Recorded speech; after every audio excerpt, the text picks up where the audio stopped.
County, the publisher of the Roundup Record, and I'd like to thank all of our candidates for coming here this evening for this debate. Since we have so many candidates, time is a factor here, so we will begin with the 2-minute introduction. We'll start on everybody's far left, which is your guys up front on your right. We'll start with Barry Usher, who's the Republican candidate for House District 40.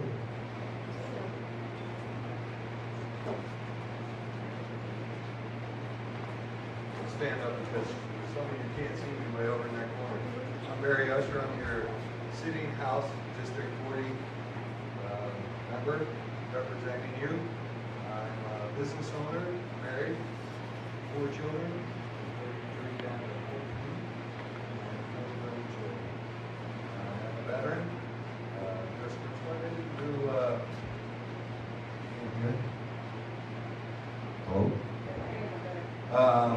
I didn't serve during wartime. I will say I went to Grenada, but we didn't do anything. Other than that, during the session, I'm on House Judiciary, Health and Human Services, and local government. I chose local government because I believe our local government, cities and counties, are much closer to the people. As much that we can get down to the local government is what I believe. So if we can get it off the state and off the federal government, I think we're much better people. And that includes rules, regulations, and financial. Other than that, in the interim, I've been on judiciary, law and justice, and we worked on quite a few different things, but nothing really came out. So my focus has been judiciary and law and justice. I'm also on the national committee on law and justice, so I get to go to other states and see how other states do to see if any of their ideas will work for us. Another big thing that I believe it's our constituents that drew me into is Child Protective Services, and I've had 2 people mention that tonight. I believe that there's major issues in our Child Protective Services. I think they have too much authority. I've already put in 2 bills to try and curb that next time around if I'm elected. So I believe my phone's always on and my email's always on. I answer them myself. If anybody has any questions after tonight, please don't hesitate to contact me, because whether I win or not, I'm still representing you until January, and hopefully after that. So I ask for your vote, and thank you for your time. Thanks for coming. This is a great crowd. Barry's opponent is Lisa Barton. She's a Democrat. And Lisa, you have 2 minutes. Okay. Hello to everyone. My name is Lisa Barton. I'm a Saco girl originally. Grew up on a ranch, northeastern Montana. And I'm running, I guess I'm concerned with what I'm seeing. In my job, I work for unemployment insurance. I've always had to have almost 2 jobs though to make it. But anyway, I've worked with employers from Sydney to Trout Creek, Montana, to Bozeman to Billings. And I guess I'm concerned because I'm seeing the shrinkage of our state, especially in the rural areas. In northeastern Montana, they've lost 5 schools in the last 10 years. Saco used to play basketball against Hinsdale and Whitewater. Now it takes all 3 schools to put together one 12-member team. So what I'm saying is that we need to find a way to turn things around, because the baby boomers, 1945 plus 65 equals 2010, right? And if you're an employer, you know it's harder and harder to find people, and sometimes you're recruiting from the baby boomers and all that. So we need to find people that basically find ways to make our communities sustainable and all. And the things that I'm interested in are healthcare and infrastructure and good wages and good jobs for Montana. And thank you for putting on this forum. Thank you, Lisa. The next position is for County Commissioner Adam Carlson, who's running as a Republican. I'm Adam Carlson, running as a Republican candidate. As a county commissioner, you kind of have to have knowledge in all sorts of different areas to fulfill the needs of the county. There's many different departments. I'm coming here with a background in law enforcement, able to work in the Sheriff's Department. I've worked on road crews before, understand that they have to go through construction. I've been a business owner and in upper management with several different companies.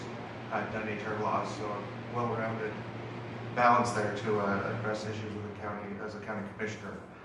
Some of the things I'm looking at bringing in is, want to increase our tax base as far as businesses coming to our community to develop, increase our economics.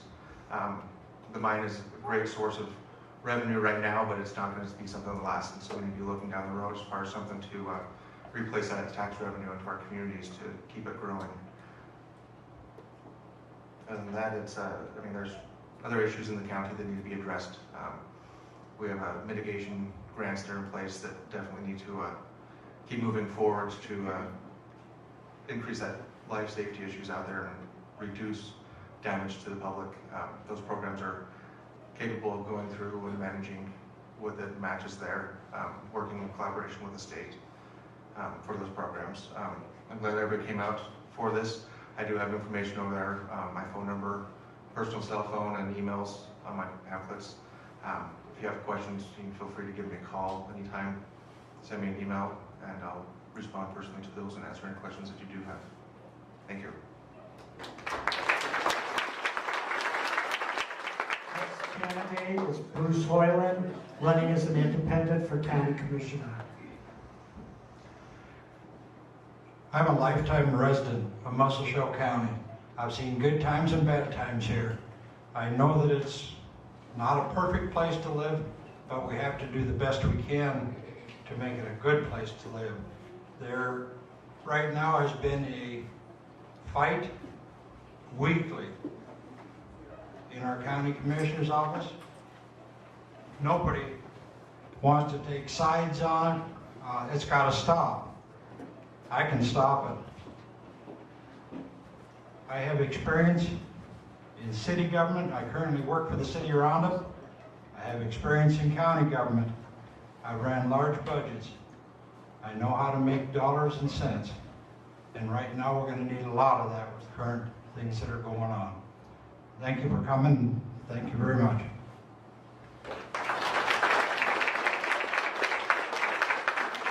The next candidate is Cheryl Tomassi. She's a Republican running for clerk and recorder and election administrator. And I do want to add that Stormy Steichen, or Steichen, I'm not sure how she pronounced it, could not attend. She had to work this evening. Thank you for coming. My name is Cheryl Tomassi. I'm graduated high school here in 1986. My maiden name used to be Hedrick. And I have been the clerk. I've been working in the clerk and recorder's office for 11 years. I've been in the clerk and recorder for 4 years, and the election administrator. After I graduated high school here in 86, I went off to New York and I got an associate's degree in business. And I lived there 20 years, and I moved back here in 2007 because I wanted to raise my children here. So I moved back, and I've been here since 2007 and working at the courthouse in the clerk recorder's office.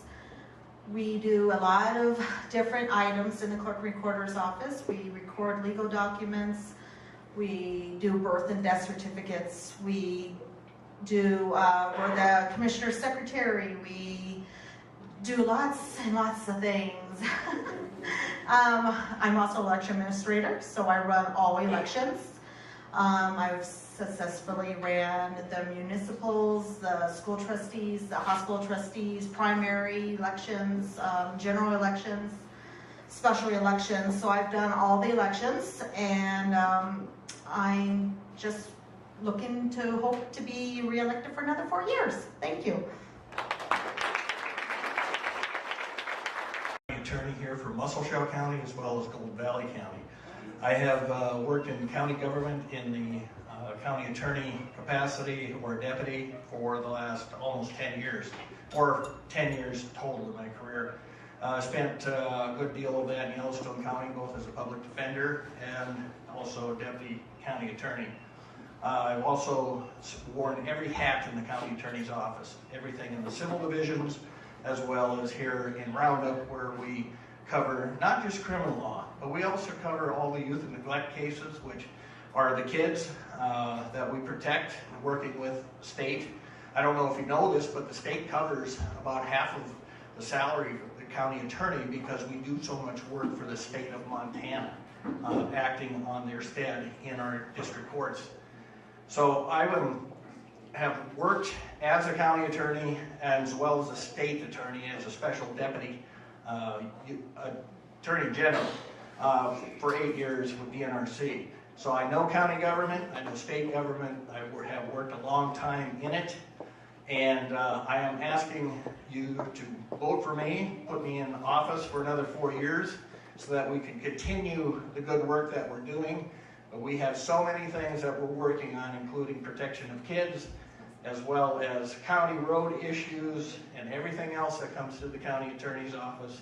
It's not just criminal law, it is so much more than that. And you have to have the experience and knowledge in a rural county to be able to do that effectively. And I'm asking for your vote to continue to effectively do that. Thank you. The next candidate is Robert Spoja. He's running also for Musselshell County Attorney, and he's running as an independent. Thank you. I won't introduce myself again, but I guess I will. I'm still Robert Spoja. I am a resident of Musselshell County. I decided to come here at the invitation of, well, some of my new friends. I'm running for county attorney because of the things that I've seen and heard, excuse me, and that we decided we need to have better for Musselshell and Golden Valley County. A little bit about me. I grew up in Lewistown. I was born there many years ago, but after high school, I went to Billings, did my undergraduate there, and then went off to law school. After law school, I returned to Lewistown, and I ran a private practice there for approximately 8 years. I've represented folks from all walks of life, large corporations to, well, small solo practitioner businesses. For the last 12 years, I've been a prosecutor in Yellowstone County, and I've seen everything from homicides to I'm right now prosecuting a vicious dog case. And people are more excited about the turkeys that got killed than some of the other things. I'm almost out of time, but I will be around afterward tonight for those of you that do have questions for me. I'm happy to talk with you. I have some campaign materials over there that also has contact information on it for me as well. Thank you very much.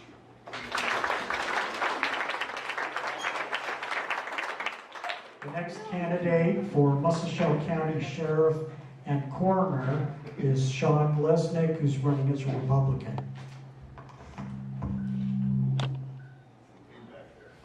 Good evening, y'all. I'm Shawn Lesnik. I'm the Undersheriff here in Musselshell County. Most of you know me. I've been here for 14 years. I think most of you know that I grew up in western Montana. I attended high school in Bozeman and graduated from Bozeman. From there I went to the United States Marine Corps. I served in the Marine Corps for 4 years. I saw combat in Desert Storm. Was thankful to get home in one piece, and was grateful for that. After the Marine Corps, I utilized the GI Bill to attend college at Montana State University in Bozeman, where I received a sociology degree that is focused on criminal justice. After working in construction for a while, I decided it was time to do something meaningful with my life, something that I could be proud of, a job that I would find rewarding. And so I applied for and obtained employment with Musselshell County. I've been here for 14 years. During that time, I have attained an advanced peace officer certification. I have also got my command, administrative, and supervisory certifications, and over 1,000 hours of advanced law enforcement training. I prepared to be the sheriff of Musselshell County, and I prepared that through my training, through my education. I'm aware, after 14 years, I know what the problems are here. I know my jail's about to cave in. We have an operating program, which is our jail management, record management system, a CAD system that we do all of our paperwork on that is aging and we need to have it replaced. We also have problems with communication with the public. I think we do a lot of things out there that the public does not know, and these are some things that I'm going to work on, just some things that I'm going to improve, and I hope that I have your vote for Sheriff of Musselshell County.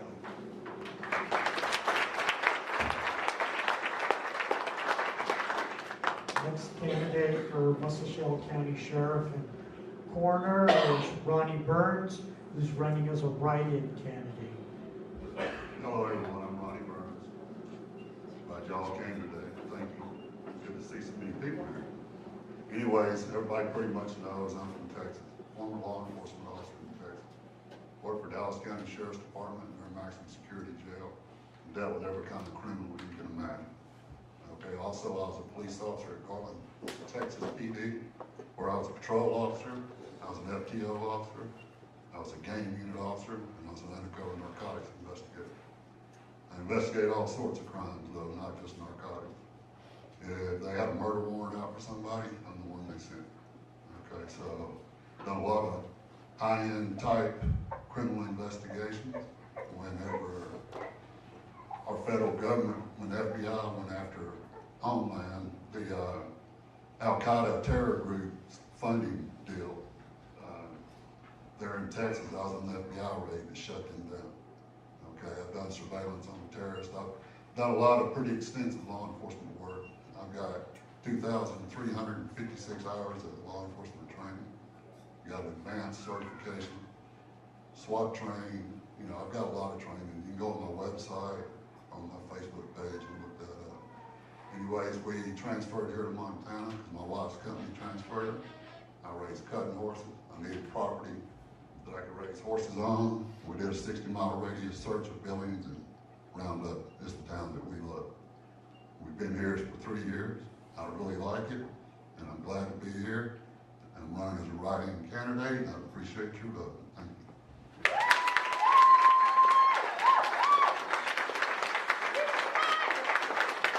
The next candidate for Justice of the Peace is Carole McInnis, nonpartisan positions. Hello, I'm Carole McInnis. I'm running for Justice of the Peace. I have been your Justice Court in Roundup City Court Clerk for the last 7 years. Your tax dollars have already spent time and training for my knowledge on the best practices of the Montana Code Annotated and the procedures for running the court on a daily basis. We go to trainings every spring and every fall and get trained in the updates on any changes in the legislature. My daily duties are importing tickets for highway patrol, fish and game, sheriff's office. We also do initial appearances on any out-of-county warrants, any district court people that need to be seen on warrants. We do a myriad of telephone calls, and we also do filings of small claims and civil suits and then lieutenant suits, answering all kinds of questions from the public on a daily basis. If I were to become your Justice of the Peace, one of the things I would like to do is change ticket arraignments from Tuesdays and Thursdays to Wednesdays and Thursdays, as we have trials on Tuesdays, and it would stop a backlog that we would have on Tuesdays. Also, I just would want to let you know that my husband and I have been living here in Roundup since 17 years ago. We bought 20 acres south of town, and I do have stick-to-itiveness, and I hope that I can count on your vote in November and put your tax dollars to work. Thank you.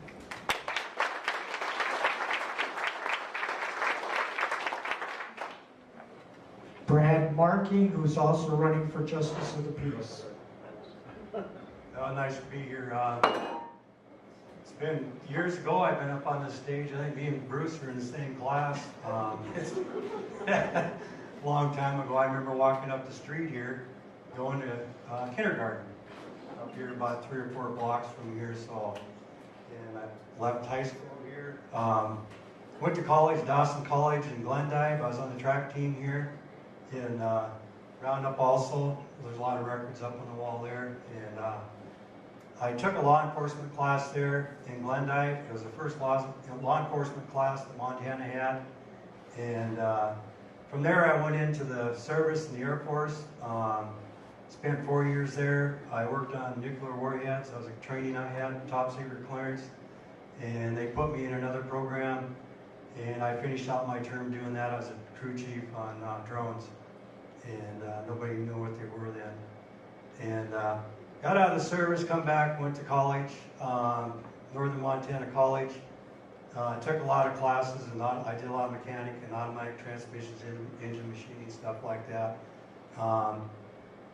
And after that, I went into telecommunications for a telephone company, working out of Harlow. And then oil field, I always worked in the oil field, drilling rigs all over the United States, Alaska, you name it. And back here to Roundup, I worked for Mid Rivers Communication, retired. I didn't think I had enough time in the oil field, so I just spent 6 years over in North Dakota working over there and retired from there in my home. And people ask me about running for Justice of Peace, and I know a lot of people here in town, and they thought I'd be a good candidate. I'm fair, I know people. I have the ability to talk to anybody and get to the bottom of everything. And I think I'm the best candidate, and I would appreciate your vote in the upcoming election, and hope to see everybody there. Thank you. Thanks, Dave.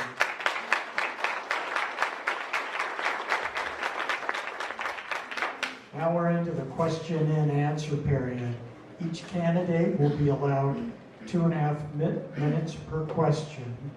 And before we got together this evening, each of the paired candidates, we flipped a coin to see who was going to take the first question or respond to the first question. They'll both be answered each question, and we will start with Lisa Barton will take the first question. So then for the candidates for House District 40 is, what are the top 2 issues that you believe faces the upcoming legislative session? Well, if you've been watching Facebook, and some of you are, but I would basically say healthcare is one, and number 2 is dealing with our budget crisis. I won't quite want to use that word, but basically that is what it is. I work for unemployment insurance, as I said earlier, and we're having cuts in federal funding, even though things are good, and all they're looking at like a 9% cut. And I guess it's hard to, this community has lost, social services and things like that. We've lost job services and all, and it's hard to look at things and say, one size fits all. We're just going to take a hammer and everybody loses on this next round of cuts. And I know that the legislature doesn't get enough opportunity, I think, to visit and to learn what these agencies are about and what they're doing. But if I had to prioritize a little bit, I would say healthcare is one because of the return. If you went to Vegas and found a machine that said if you put in $10, you'll get back $100 every time. Okay? Well, that's the match that they're talking about with the healthcare reimbursement on this. Is basically it's going to become, instead of 100% paid by the federal government, it's either a 9-to-1 match or we lose it all. We have to come up with 10% of what the federal government is willing to match. So basically, like I say, it's a 9-to-1 thing. Last year, we received $400 million, and that's what's on the line, is that basically with this expanded Medicaid program and all, we either lose $400 million or we find a way to fund it. So those are the 2 issues that I see as the most important.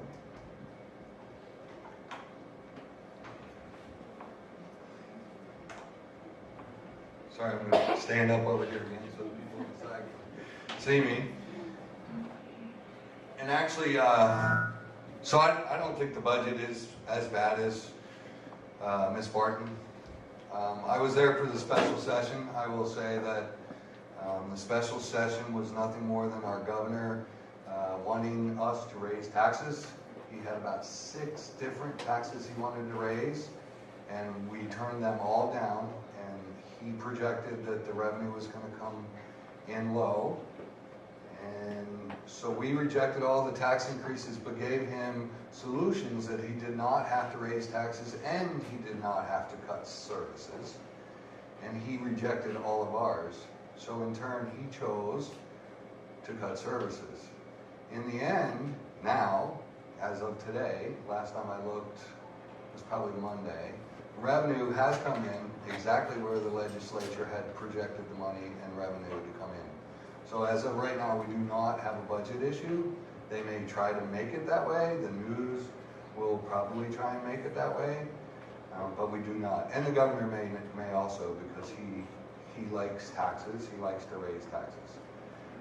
And I can tell you, he had everything from, besides the tobacco tax, he had the wine tax, he had another beer tax. I mean, you just name it. There were 7 different bills that he put in during the special session. So my belief is the special session was a waste of money for us to go up there, and a waste of time because the revenue did come in. I believe healthcare will be an issue, probably only, it depends on what happens with I-185. I don't believe that I-185 is the right solution.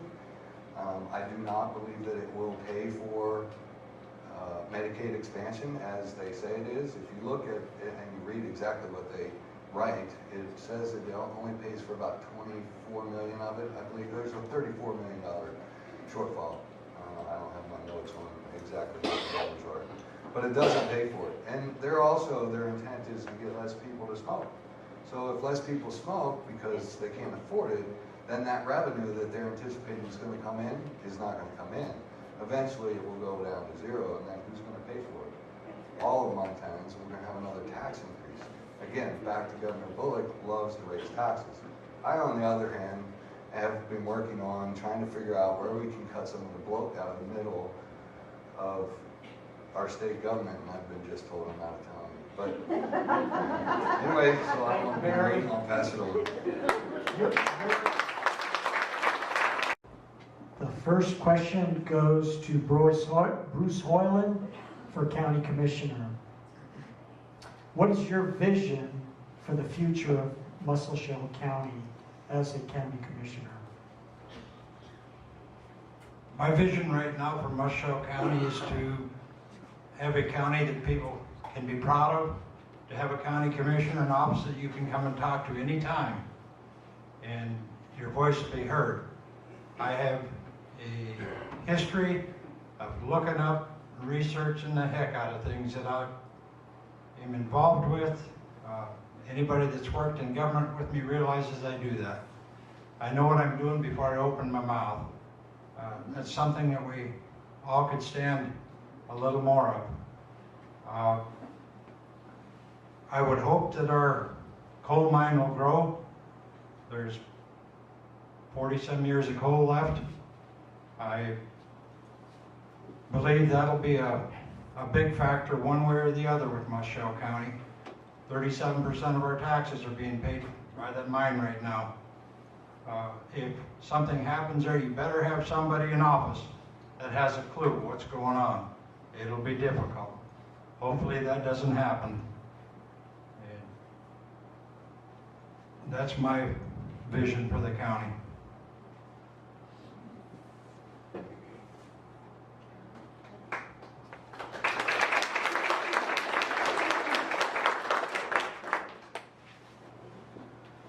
My vision for Musselshell County is one where I want to see a place I want to retire, a place my kids want to come back to after school to raise their family in, a place where people actually are coming here throughout the state, a place that's going to draw people here. There's some other smaller communities that you drive into, and it's amazing how things look. And if we can get the county, looking nice where people want to come here, attractions for people, a place for businesses that desire to come in because the lifestyle is one that's desired, a safe place to live. Working with the several different departments is going to be the challenge to make that work. Now, it sounds like a dream. It sounds like a dream place to live. Well, if we keep that dream moving that direction, you'll eventually get there to a nice place. It's going to be bumpy. I mean, going over boulders, not just down a gravel road, to get that to that place. There's times where we're going to have to go for grants or funding for different projects to improve our community. And you need to be forward thinking and open-minded with that process. You have to be able to look not just 10 years down the road, but what's it going to take in those first 3 years to get that ball rolling. It's not going to be a fast process. It's nothing that anybody can do in one term. But it's something we can get started in that term with it, removing, blight and issues in the county that are a deterrent for people coming through. But putting in that place where, my kids will have a desire to come back to this community and help this community grow with it. Just a nice, safe, peaceful place to live would be great.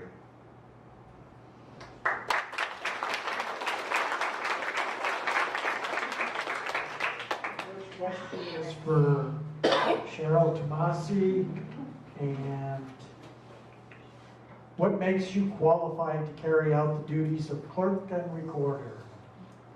Well, I have been in the office for 11 years. I've been deputy for 7 and clerk and recorder for 4.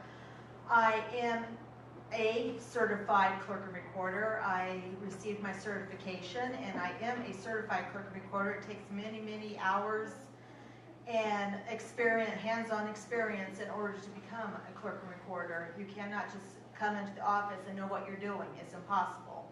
You need to work there as a deputy at least in order to know what the job is about. There's so many different positions and different things that we do that it just takes knowledge to be there. And I have the knowledge and the experience.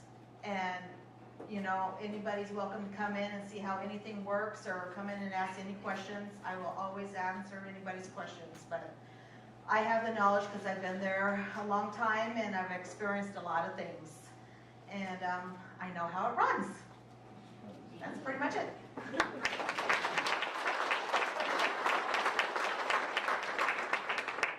The next question is for Kevin Peterson. What is the most important issue that you believe the county attorney should deal with? There are a lot of issues that are important. It's very hard to say that one is most important because so many of them, they have the importance that they do. One, I think, though, that has popped out in the last few years is the youth and neglect caseload. That is going up at a dramatic pace, and that's not just this county or Golden Valley County, that's across the state. Yellowstone County's seen it, so are all the counties east of us. These deal with kids who are being abused and neglected or at risk of being abused and neglected. This is a specialized caseload. It has its own specialized statutes and procedures that have to be followed. We have gone from doing Monday law in motion to now going to Monday and Tuesday law in motion because of the youth and neglect caseload expanding. And now we are having a hearing tomorrow on youth and neglect cases. So we've gone to Friday. This is the most expansive caseload our office is dealing with right now. Tomorrow's cases also deal with the Indian Child Welfare Act, which is also a very particularized and specialized area of law that has county level attorneys working on quasi-foreign national level with individuals from the tribes because of their sovereignty, and we are applying and following federal law in court. So it is quite a complex mix. You have to have the knowledge and experience to be doing this. Doing misdemeanor work in Yellowstone County isn't going to be the experience you need to cover this and to protect these kids. It's very complex, and I have been doing these cases for over 2 years, and I will be continuing to do those. We also have a perennial issue here in town with domestic abuse as well as drugs. We continue to work with those caseloads as well, but right now the youth and neglect and cases are the ones that concern us most because they are continuing to rise, and that's statewide. So I am asking for your vote to keep me in office, to keep our progress going. I have a staff working with me I couldn't be more proud of and enjoyed working with, and they have mastered a lot of this subject matter and help out a great deal. Lance and I could not do the work we do without our staff. And Lance is our deputy, and he comes up on Tuesdays. He works in Justice Court. So our office is a cohesive unit, and we work well together.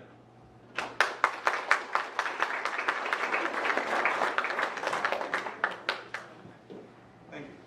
I'm not going to use this. Can you guys hear me in the back? Yeah. All right.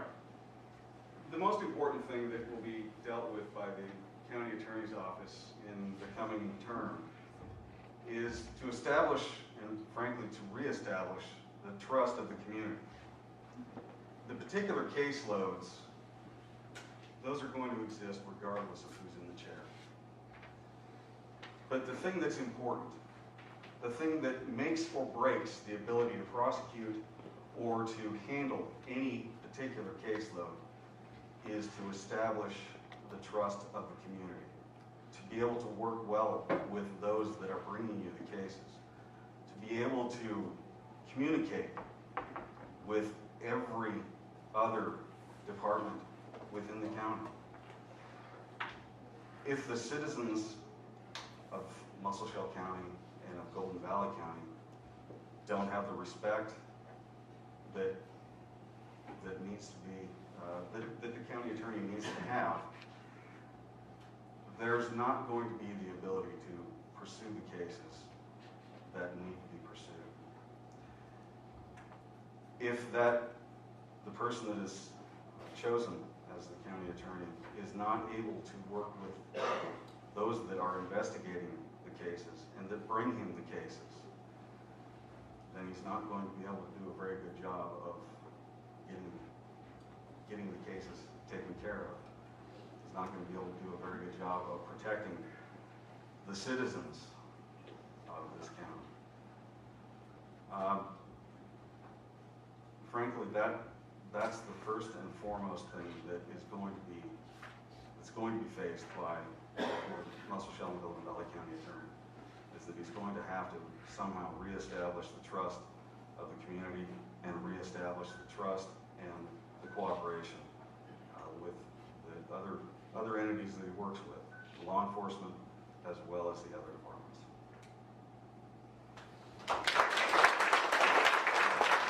This is for Ronnie Burns, running for Musselshell County Sheriff. If elected, which authority in the community do you believe you need to be responsive to? Nix that. If elected, which authority in the community will you choose to be most responsive to? The county attorney or the citizens of the community? Of course, I have to work with the county attorney as a given, because sheriff arrested people, file a case, the county attorney takes it, prosecutes, takes it to the courts, and the courts decide the case. As far as the citizens go, yeah, I'm always going to be, that's my biggest concern is the citizens.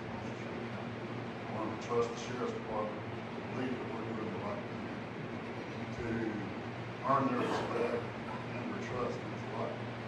No, I won't be a bully. I won't be going after people just because of who they are. I won't be letting other people off just because of who they are. Okay? The law will be enforced fairly and equally. I don't care who you are. All right? There will be no prejudice and no favor towards anybody.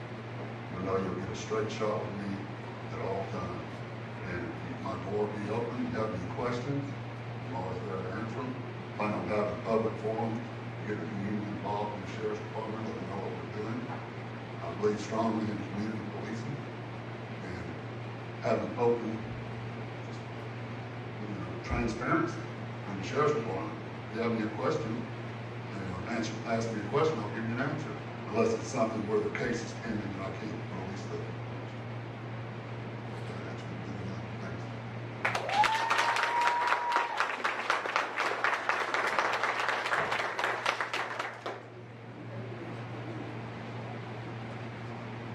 Good evening, Shawn Lesnik again.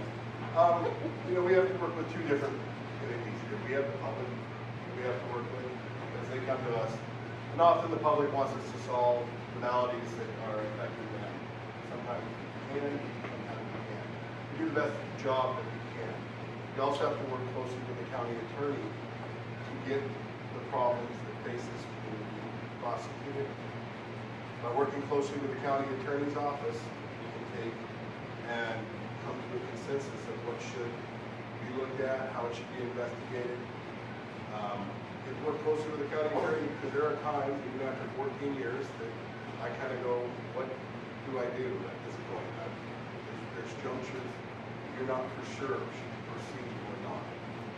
The public, I think, one of the failings of the sheriff's office currently, and I'll take responsibility for it, is we don't communicate well enough with you and explain to you why we can or cannot do something that you would like us to do. I will make a better effort to do that when I'm sheriff. It's a tough balance. I do it, and I've been doing it for 14 years. And to balance the public's wants and needs and to try and appease what they're requesting of us, because we are limited by the Montana Code Annotated and federal law of what we can and cannot do. So, and again, working closely with the county attorney, sometimes we can find unique and interesting ways to take and solve your problems. Maybe not exactly what you want, but a solution that will hopefully help with the problem that's facing you. So, thank you very much. Brad Marking, running for Justice of the Peace. What are the responsibilities of the Justice of the Peace? Well, I guess the most important thing is to be fair to the community. If you come in there for a ticket or something, to make sure you have equal justice for everybody, and that the law is applied. I mean, I have to enforce the law. If you break the law, you have to pay the consequences, and there's guidelines for that, and I think I'd be real fair about that. So that's about all I have to say about that. I mean, you have to be fair and unfair with people, and that's basically what it boils down to. If you want to get somebody in there, it's going to be fair with you, vote for me. Thank you.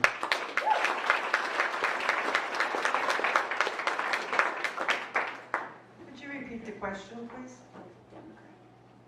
What are the responsibilities of the Justice of the Peace? There are many responsibilities. It's not just arraigning people on tickets. That's part of it.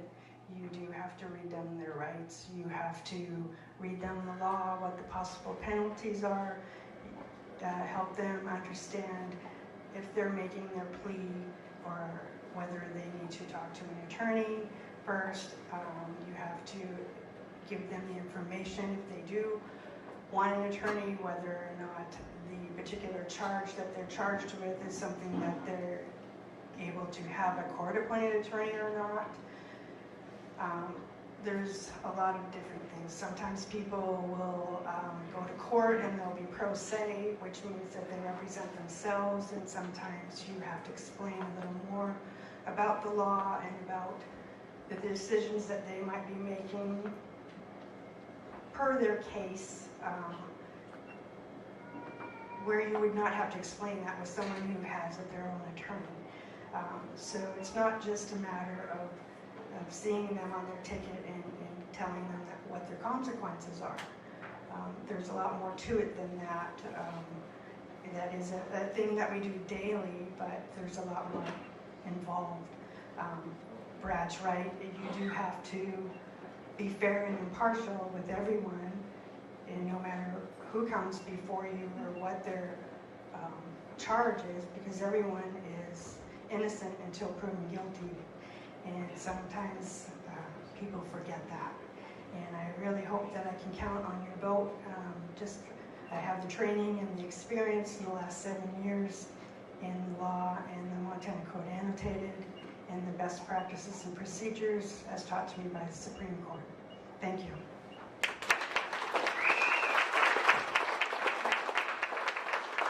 The next question is for Barry Usher, so if you pass the mic down, please.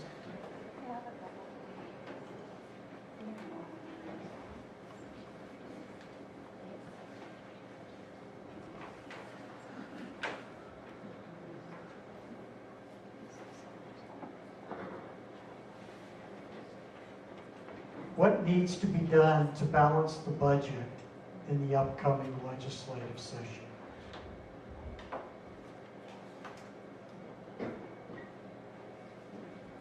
So actually, I think in my last answer, I already answered this. I believe that as of right now, our budget is right where legislative services and our legislature projected it to be. I actually would rather, well, number one thing is by Constitution, we have to balance the budget. My target and focus is, as I started to say at the end of my last question, is I would like to try and figure out how we can get rid of some of the bloat in the middle of our state government. A great example is, and I apologize if anybody works for the Department of Transportation, but I'm going to pick on them today. When Director Lynch left, there was, well, since then, they've grown it by 1/3. So we have 2,200 employees in the Department of Transportation, and they're not doing any more work than they were when he left. Comparative state, one of the Dakotas, I forget which one, has about the same amount of miles, and they have 750 people. So what that is, again, and I'm not here to bash on Bullock today, but it seems that my answers come around to he likes to create jobs in Helena. And if he can create jobs, I've talked to some of the contract engineers that the Department of Transportation use, and most of them are engineers in Helena, and they don't do anything. They're not doing any. Well, they're trying to put a roundabout up at 200, which I believe I wrote a letter not in support of, because my constituents, you all asked me to send that letter, and I got a lot of grief over that from some contractors. But if you build your business based on just collecting money from the government, you're probably in the wrong business, because I'm here to try and reduce government. So that's what I want to do. I know by law we have to balance it. I'd rather make it less. Less government, less taxes, less budget.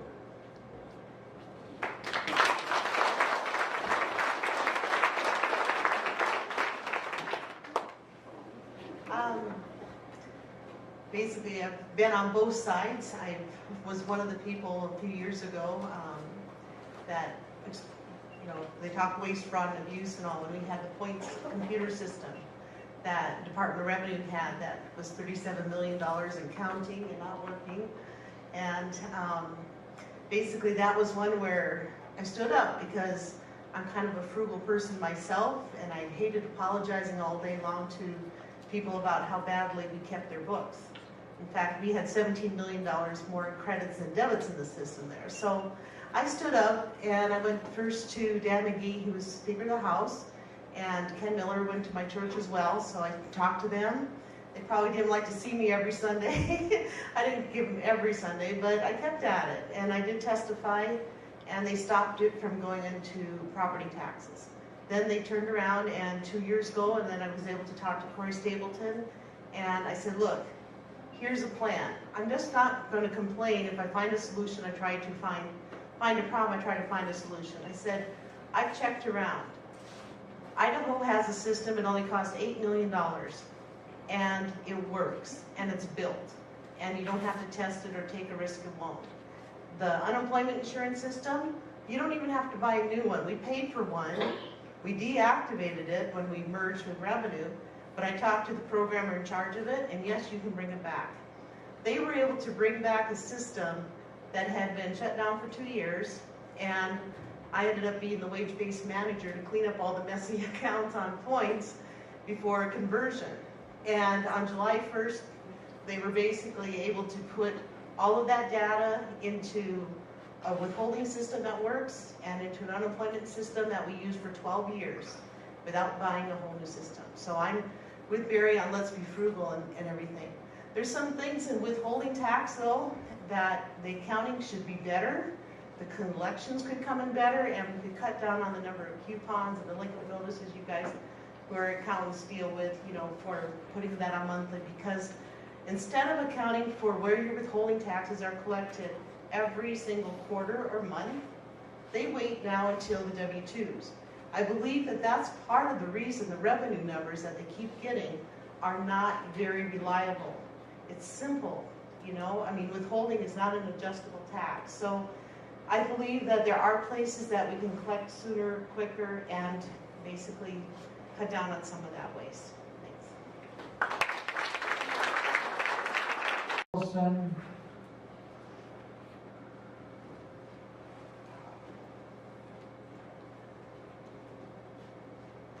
What are the top 2 issues facing the county?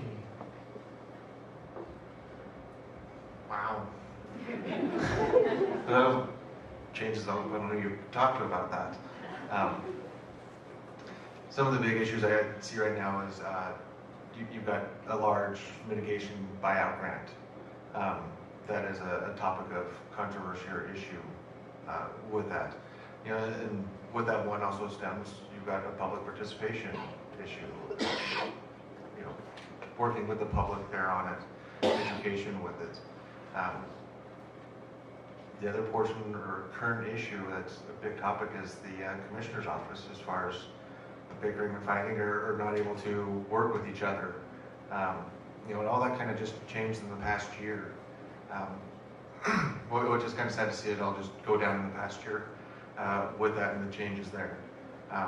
And honestly, a lot of it, in my opinion, seems to be ego-driven by 2 of them in there, as far as their desire to get what they want, and it wasn't going that way. But there's a lot of education that can come out through that process, a lot of public participation, education with them, inviting the public in, working with the public, actually answering the public instead of just thanks for your comment and moving on. There's a lot more education that could go with the programs, and commissioners could take a lot more time to read the documents provided to them, the applications, and actually have some more knowledge to what is in front of them and what they're signing and moving forward with. There's been a lot of comments by one of them out there that I neglected to give them all this information. Honestly, I gave it to them 6 times in writing. The information's there. Obviously, they're not taking the time to read it or look at it. And so, with that there, it's, commissioners need to take a little more time to educate themselves with what's going on, include the public, talking with them with it, and, addressing the issues there and actually working together, setting aside your personal egos and differences, and basically talking out the issues, agree to disagree if that's the case.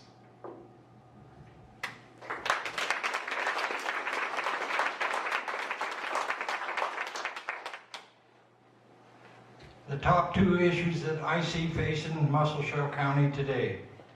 Number 1, we've got a courthouse that's leaning over towards Main Street big time.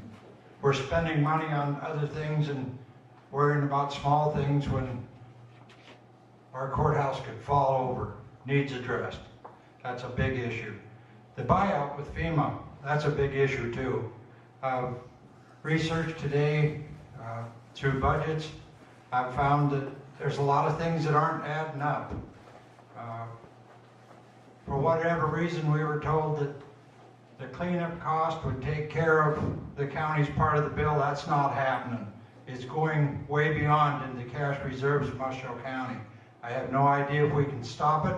I didn't start the program, but I darn sure am going to look into it and see if we can revise it in any way possible to keep our dollars from going out the window. None of us like paying more taxes, me especially.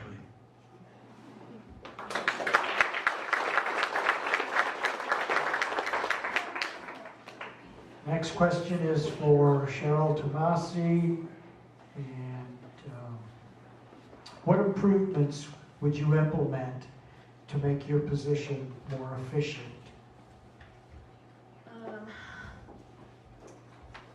I say letting the people know, probably updating the website to let people, everybody be more informed on what's going on within the county.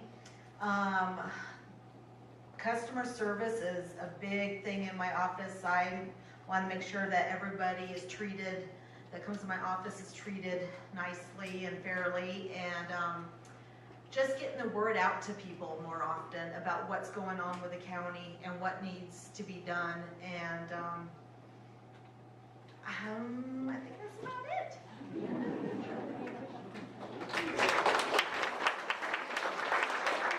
For Robert, and I know I butchered your name the first time. How do you pronounce that? Spoja. Spoja. Thank you. And the question is, how important is the power of discretion that a county attorney possesses, and what are the pros and cons of said discretion? The power of discretion is a very important part of the role of the county attorney. What that refers to is that the criminal prosecution, the county attorney, the prosecutor in general, has the discretion as to which particular charge to file or whether charges should be filed regardless. In that particular circumstance, knowing that you are empowered with this discretion, it's important not to abuse it. Not every offense needs to have the most, I guess, the heaviest charges filed against them. There are cases, in fact, that some of them just don't need to be brought at all. There are, on the other hand, many cases that do, and there are a lot of circumstances that, frankly, they cry out for the involvement of the county attorney's office, specifically protecting victims of crime. That's one of the biggest things that we can do as at the county attorney's office. The pros and cons of the exercise of that discretion, well, obviously you're never going to make everyone happy. There will be lots of folks that don't believe what you're doing is appropriate. There will be lots of folks that don't think you're doing enough, and at the same time there will be those that think you're doing too much, that you're being too involved, that you're getting too much into their lives. The law is pretty straightforward as to what involvement we actually have, and it's the use of that discretion that you're empowered with that makes that law, makes your involvement with that law actually just.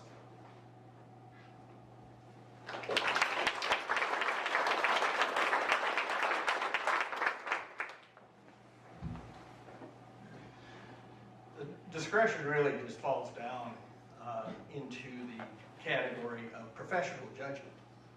And with a lot of experience doing all of the caseloads in the county attorney's office, the vast majority of my time has been spent doing felony level work, and have read, I can't tell you how many hundreds and hundreds of police reports, sifted through the evidence, and all these other things. But there are other factors too that fall into discretion, and those are the quality of your witnesses and things like that.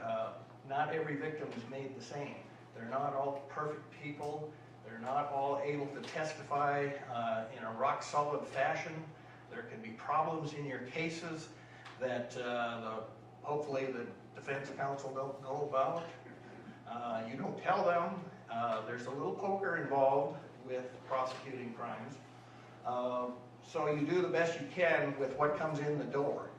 And we prosecute all the cases, for the most part, that come through the door. There's been a couple that we have not, because they either are lacking in probable cause, or simply, when looking at it as a whole, if you can't reach a level of beyond a reasonable doubt, which is the legal standard in court, to which a case must be proven at trial, then you have to really think about, do you bring that case to trial?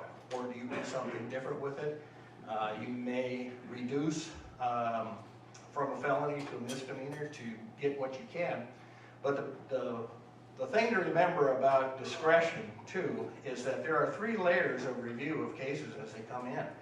Sheriff's office looks at a case as they develop the investigation and look at probable cause. It comes to me for probable cause review and to see whether or not it should advance to more than that. If it does, the district court judge reviews your information and affidavits for probable cause and any issues that may be with it. And if the district court judge denies your motion to file, then the case is done as well. 3 levels of review that go on. It's not just the county attorney's opinion. There are 3 levels of review. And I don't think the citizens really understand how all that works. I did do an article on that, though, by the way, in the paper, if you go back and read that. But discretion is very important, and it takes a lot of time and a lot of experience to be able to exercise that.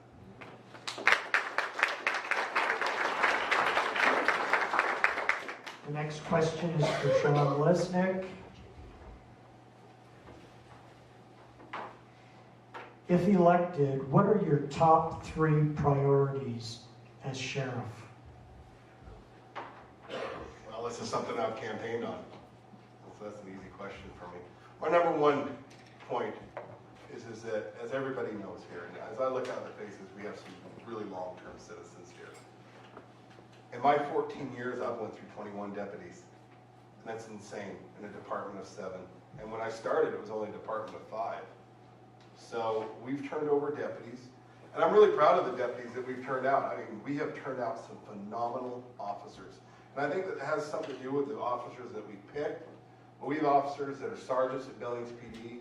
We had an officer, a 9-year officer, Sergeant Johnson, who was just picked up by DCI. He was picked up as an agent, and that's really a feather in the cap of the agency, because most agencies don't have officers get picked up by DCI. Specifically, hey, apply for this job, you're going to get it. We have a sergeant at the Fish, Wildlife, and Parks Board, and we keep losing those people. I have been using or working on ways to improve keeping them. Mr. and Mrs. Bedford have been involved in that. I got some spots for them to go elk hunting. 2 officers of my officers got to go elk hunting. And I've said that Billings PD can offer a lot of things, but they can't offer elk hunting. Also, just through leadership, keeping the guys, and training, and upping the training budget with the help of the commissioners. So these things are all things that are going to work to hope and retain this really good, valuable experience that these officers come here, and it'll develop through that. The next thing that I'm going to work on, and I've alluded to this already, is communication. Communication with the public. I know we don't tell you what we're doing. We don't tell anybody what we're doing, and that's a real problem, because we don't tell the press, and we don't have a very, like the Q2 News or anybody here in Roundup. But we're going to develop with the radio station, the Herald, and the Record, some outlets so we can get some information out there. And the third thing is the jail, and we have to make a decision on the jail, because the jail has come to its serviceable usage end. It's, depending on how you look at it, 105 years old maybe. The taxpayers have got their money out of it. So we're going to have to come up with either some deferment type of things, where we find ways to take prisoners out of the jail and put them through other ways, or house them someplace else. Thank you very much for your time.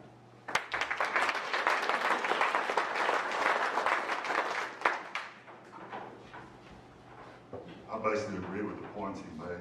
We need to retain officers. A lot of that comes through leadership and morale. Okay. If they have good leadership that they can believe in, that treats them right, treats them fair and equal, they may change their attitude a little bit. A little money would help. Everybody always likes to make a little bit more money. That'd be depending on the voters to get that passed. As far as the jail goes, yeah, we need a new jail. Some of the community, we're going to have to decide what we're going to do. It's going to take a while to get that done. I don't know that we need a brand new jail. I don't know that we need a big jail. Maybe we get a building that's already there that we can repurpose, like Wells Fargo or something. Maybe there's a way to work that out. Put a jail in the basement, have room for dispatch in there. I do believe dispatch needs to go back to the sheriff's department as well. Okay, and the other thing is communication with the public. You know, if you keep doing the same thing over and over again and expect a different result, that's the definition of insanity. He's been here 14 years, okay? If you want the same law enforcement you've had all these years, then you're gonna get it with him. If you want somebody new, you need to pick me that has, you know, outside ideas from a, you know, another place, not here in Musselshell County, okay? I don't owe anybody any favors. I'm not gonna pick favorites. I'm gonna be fair and equal with everybody. Okay, and that's kind of all I have to say about it. Thank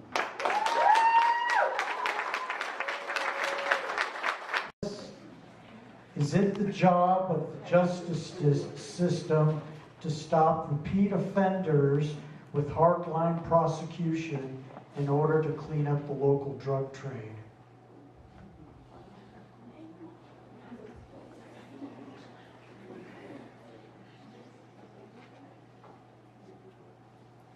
Repeat that for me one more time, please.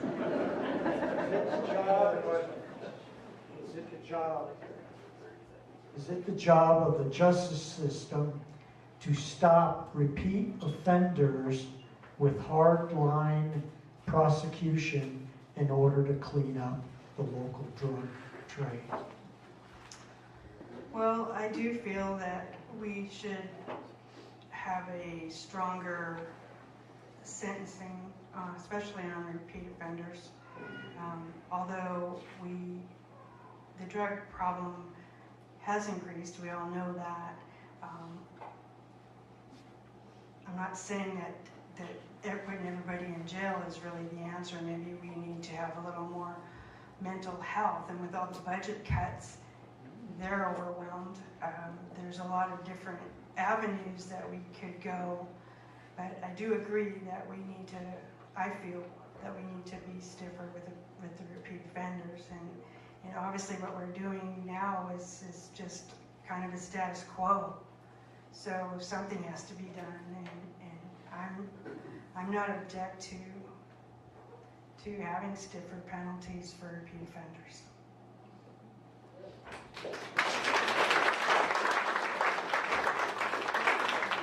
That's a hard question to answer, but it probably needs to be answered. I've been asked that a lot of times, and I've kind of looked into the laws. I've been reading the judge's bench book and all the stuff on prosecution and stuff. And there's a lot of leniency as a judge. You have leniencies on how you apply the law.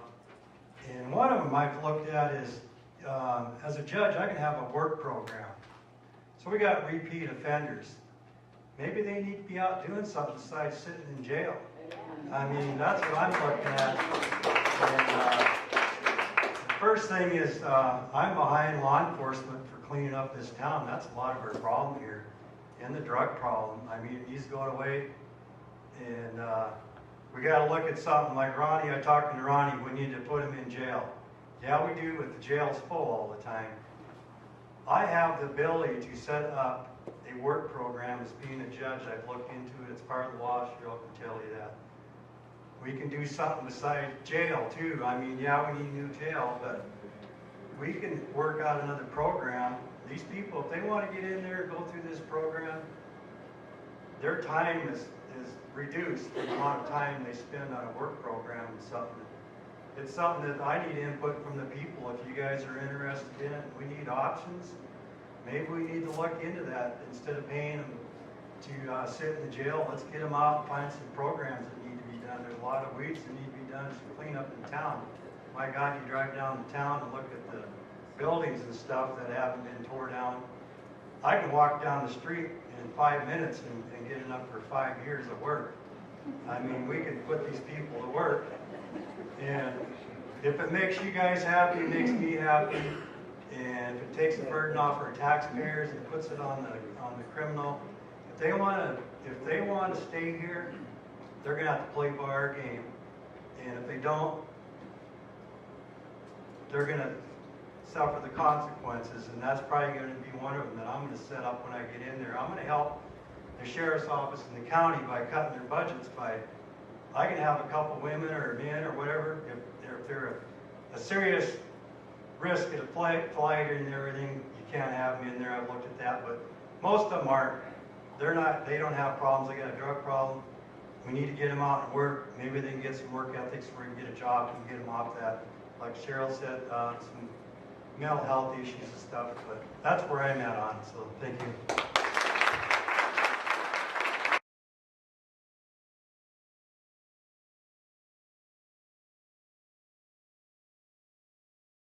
On what a judge does, law enforcement officer. I do a lot of stuff, you know, with veterans. I spend a good part of my day dealing with veteran problems and stuff. I belong to Vietnam Veterans of America, lifetime member of the DAV. I'm currently the district commander for American Legion, and I take a lot of pride in dealing with our veterans and making sure they're taken care of, because they sure as hell aren't getting it anymore. Everybody's trying to take money from like 185. They're not gonna give the veterans every money. I was at a district meeting here last week, and that's going from veterans as the first choice for the cost, for the money it's there. That puts them back to number 8. So don't believe that, and I appreciate your vote. Thank you.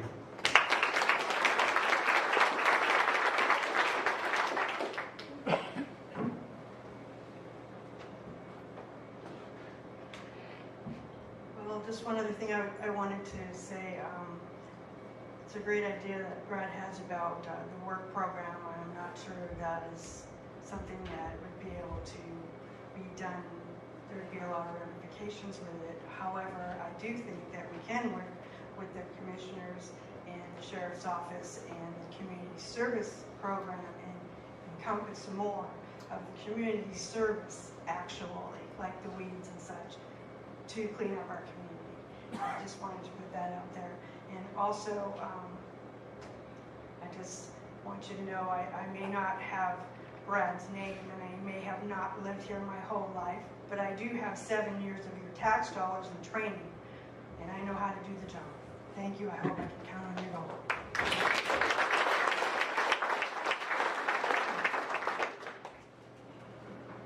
If you want the sheriff's department to change, if you want a new outlook from the sheriff's department, if you want the laws enforced fairly and equally without prejudice or favor, if you want somebody that's going to be open with you and transparent, then I'm your guy.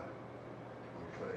We need new blood in here to have a new outlook to carry Musselshell County Sheriff's Department forward into the future. Thank you.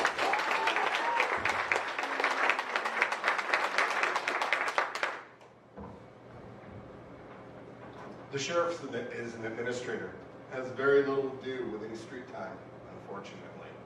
You spend a lot of time behind a desk keeping the sheriff's office running forward, keeping it afloat, and it's an all-day thing every day. It takes a lot of commitment. It's about monitoring the deputies and their performance. It's about monitoring the jail and the safety of the prisoners in the jail. It's about writing policy. It's about monitoring the budget, making sure that you're not spending too many tax dollars. I'm a law enforcement professional. I've worked up to this position. I've trained for this position. Sheriff Thomas has mentored me for this position. Sheriff Weitzel mentored me for this position. I'm ready to take the job of sheriff. My beautiful wife and I have started a family and a home here in this community. We've been here for 14 years. I'm dedicated to this community. I'm dedicated to you as the citizens of Musselshell County. I hope to have your support.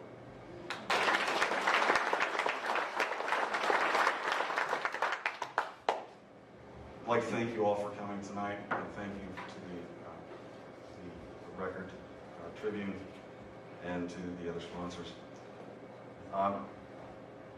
In closing, I'd like to ask you all if there are more questions that you'd like to have answered. If you really want to know what the issues are and how I would respond to them, come talk to me. I'll be here for as long as they'll let me. And there are ways to contact me on my campaign manager. If you're looking for someone who's willing to come talk to you, to meet you on your terms, then I'm your guy.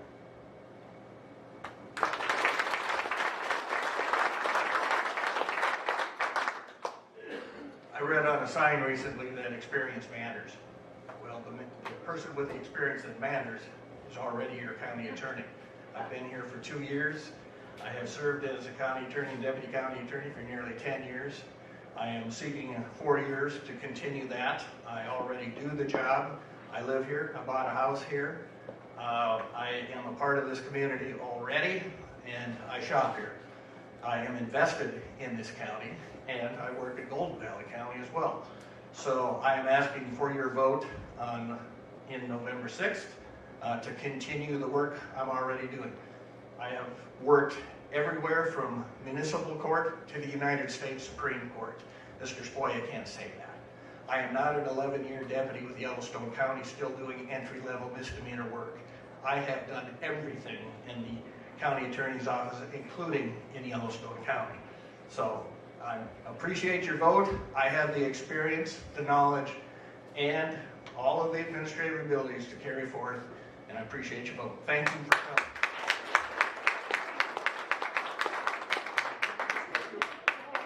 In the back here. Well, if experience matters, then that is me. My opponent couldn't be here today, and if I didn't have no knowledge or experience in the job, I probably wouldn't be here either. I have been here 11 years, and I have the experience, and please re-elect me for another 4 years. Thank you.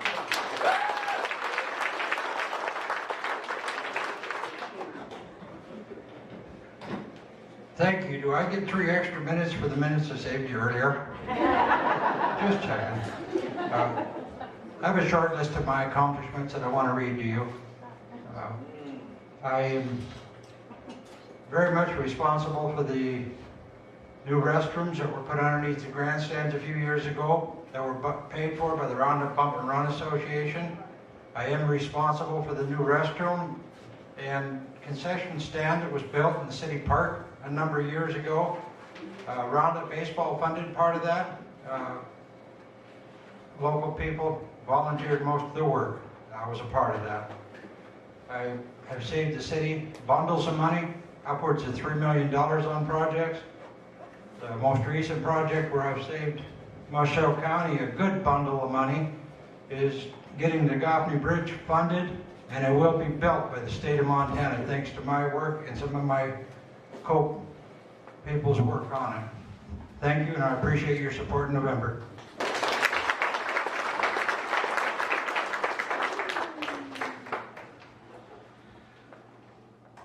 Well, for a change in the office,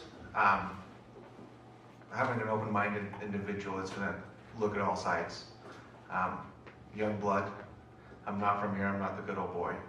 I've been exposed to the system, working with the county, and I know how they work with that. I'm eager to move this county forward, to grow this county, bring in, hopefully, businesses that will increase our tax revenues for the county and help it grow. I want to make this county a place where people desire to come here and live.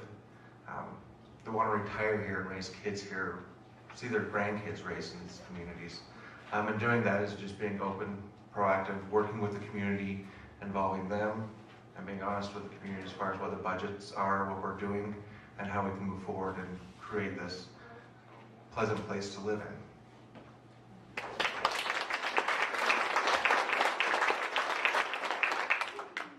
You're yawning, you're almost done. I just want to say thank you to everyone who's come out. It's very encouraging. You know, so many times people are saying we need to get out the vote, and it's great to see a community that wants to be as best informed as they can. So basically, I got motivated to throw my hat in the ring because I wanted to step up after what I saw in the last sessions when people just seem to, I said sometimes government shouldn't be seen as two teams, you know, or like with football where I intercepted, I stopped them from doing it, and we played defense and offense. I said we should be working like a construction crew. Where basically we put on a hat and we say we were sent here to build something for Montana. And we're listening to the people here, and we're not going to undercut each other, and we're going to build a foundation, the walls, the roof, the rest of it and all, and not try to stop half the crew from working. You know, there are great ideas on both sides of the aisle. And I guess one of the things I'll even share is that I was interested before in embezzlement, and I had seen a bill by Doug Carey that he had tried to introduce last time. I did some research, found a way that that system could be done for a lot less, and we reached out to Barry, and I and Doug and some people from the Democratic Party down in Billings all met to discuss those things. So that's how I roll. I like to listen and work together, and I would appreciate your vote. Go to bartonformontana.com if you want to learn more. Thank you. So I don't know who it is in the back that has the pom-pom squad, but I'd like to have those people cheering too. Anyway, as he said, we're not, Lisa and I, neither one of us is from Musselshell County. Our district goes all the way from north of Laurel, Shepherd, north of Billings, all the way through Musselshell County. So she and I both, actually we live closer to each other than we do to Roundup. She lives in Malt and I live between Laurel and Malt. So hopefully I get an extra 30 seconds for talking on both of our sides. Anyway, like a couple other people said, I have the experience. I think Lisa, has some great ideas of building bridges on the other side. I try to do that, but it is very difficult in Helena, and I found that out probably on day 2. So there are 2 sides, and you need to put some walls up, because we need to stand firm on what I said. I'm a conservative. Less taxes, less regulations, less government. I'm pro-business. I'm pro-positive economy. I do not want to see the governor cut services. I want him to cut the bloat out of government. There's a difference. We were all very upset on our side of the aisle that he cut the most vulnerable people and their budgets instead of doing the right thing for Montana by cutting some of the bloat. Anyway, so I asked for your vote, and my number one thing for Roundup, unless it's going over time, but number one, whether it's Lisa or I, is that the coal board funding. That's the bill that this House member, whoever wins this seat, has to run with to make sure that we can take care of our coal counties and we get coal board funding. So.